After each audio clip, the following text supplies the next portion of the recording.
Yo! What's up mga kakuking? Kumusta po kayo? Heto na naman ang inyong kakuking na si Kapampangan Cooking #09.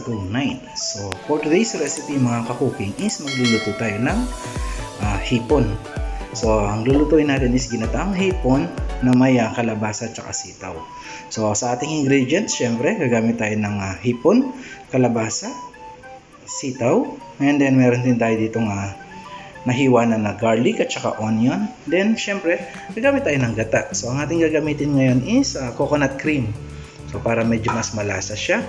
And then, gagamit tayo ng bagoong, paminta, chili powder, garlic powder, at saka konting asin mamaya para ma-adjust natin yung kanyang lasa. And then, gagamit din tayo ng fresh chili. Kukuha lang ako.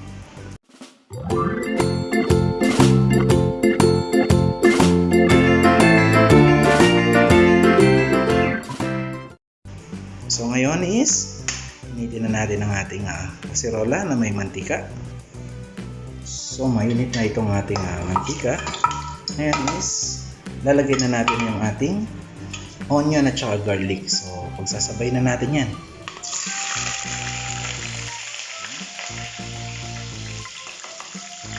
napakabilis lang itong lutuin mga kakukin.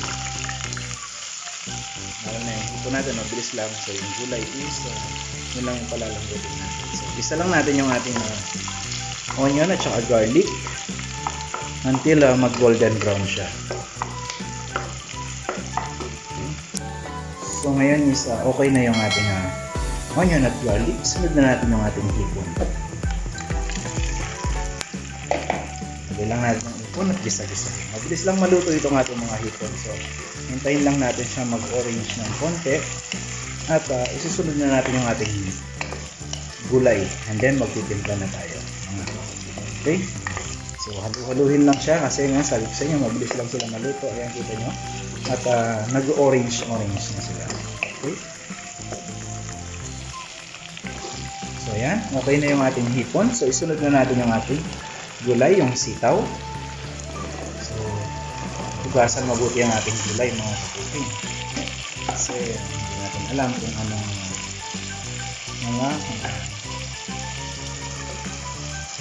gamot ang i-spray nito dyan. Dapat maigin natin hugasan ito. Okay, so halu-haluin lang natin. And then isunod na rin natin yung ating kalabasa. Yun. Sama ko na rin yung ating sili. So, sa mga may bata, sabihan lang o hiwalayan na yung mga bata para hindi sila pagkamalyang sitaw yung ating sili. Okay, so haluin ko lang siya mga kakuking and then titimplahan na natin. So after 3 minutes mga kakuking is yan, kumukulo na siya. Okay. So haluin lang muna natin siya. So yan ang mga kakuking. So at this point is titimplahan na natin siya mga kakuking. So lalagyan na natin yung ating gata, yung coconut cream. Yan. Coconut cream ang aking ginamit kasi parang mas malasa to compared dun sa coconut milk. So siguro ito yung ating kakanggata kumbaga dyan sa pag nagpiga ka ng niyog, diba? Yan. And then gagamit din tayo ng bagoong. Siguro mga 2 tablespoon ng bagoong. So konti na lang to, lalahatin ko na siya. Yun, para masarap. So yung salt natin mamaya is mag-a-adjust na lang tayo ng konti. Titikman natin siya. So depende na yun sa panlasa ninyo. Lalagyan natin siya ng pepper, mga 1 tablespoon. Then konting chili powder kasi mahilig talaga ako sa manghang. Yan. And then gagamit din ako ng garlic powder para mas malasa. So shaky yung camera natin. Alam niyo naman, si Kakuking makapagluto lang ng mabilis. So, hawak-hawak lang ang kanyang camera. So, ito na. Yung asin natin mamaya yon. Okay? So, haluin ko lang muna siya. At tatakpan natin siya for about 3 to 5 minutes. And then, haluin natin siya. And then, i-low flame natin siya ng another 3 minutes. At luto na yan. Checkin natin yung ating gulay. So, after 3 minutes mga kakuking is yan. Kumukulo na siya. Okay. So, haluin lang muna natin siya. So, hindi ko na pala ito sinabawan mga kakuking. So, yung ating coconut cream na lang yung pinakasabaw niya. Kasi tignan nyo nga, magsasabaw pa rin yung ating gulay. Kita nyo dumami yung kanyang sabaw. So, ngayon is, pagkahalo natin siya, titikman lang natin kung tama na yung timpla niya. Kasi nilagdagan ko na rin siya ng asin mga kakuking. Okay, so, tikman lang natin. So, okay na yung lasa niya mga kakuking.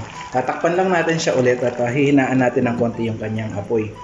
So, kanina is naka medium flame siya. So, ngayon is hihinaan natin siya ng konti para palambutin na lang ng konti pa yung gulay. And then, ready na yan. So, yan ang ating napakasustansyang recipe for today. Ang ginataang hipon na may sitaw at kalabasa. So, nakakamiss lang yun sa Pinas na makakakuha ka ng sariwang-sariwang gulay. Kasi dito is mostly ini-import na yung mga gulay. Yung mga product is galing na rin ng ibang bansa. May galing ng India, minsan may galing ng Pinas. So, hindi mo na siya makukuha ng sobrang fresh talaga. Unlike dyan sa Pinas na minsan, pagkaani lang lulutuin na, di ba? So, yun yung hinahanap-hanap kong lasa dyan sa Pinas, mga kakuking. So, balikan natin siya after another 3 minutes and then ready na yan. So, luto na yan mga kakopi. Yun, munting sulyak muna tayo dito sa aming kusina. So, ito yung kitchen namin pala. Yan na siya. So, tapos ito yung may bintana kami dito from kitchen. So, ito yung view. Pakita ko lang sa inyo. So, nasa 6th floor kami kasi. 6th floor to tinitirhan. So, ayan yung view mo. So, pag nagluluto ka, pwede ka lang sisilip-silip dito. Ayan. So, ayan yung mga katabing building natin. Diba? Taas. Kaya lang ngayon sobrang init actually. Summer na kasi mga kakuking. So, yun lang. Pinasilip ko lang sa inyo yung view natin dito. Kasi habang nagluluto ako, mahilig akong sumilip-silip dito. Mga dumadaan na sasakyan. Yan.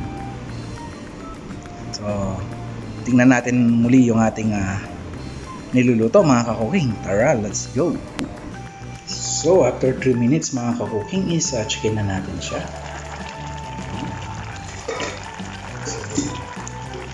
I think luto na itong ating gulay. So, ganun lang siya kasimple mga kakuking. Napakadaling lutuin, di ba? So, isa lang siya. Then, lagyan lang natin ng gata.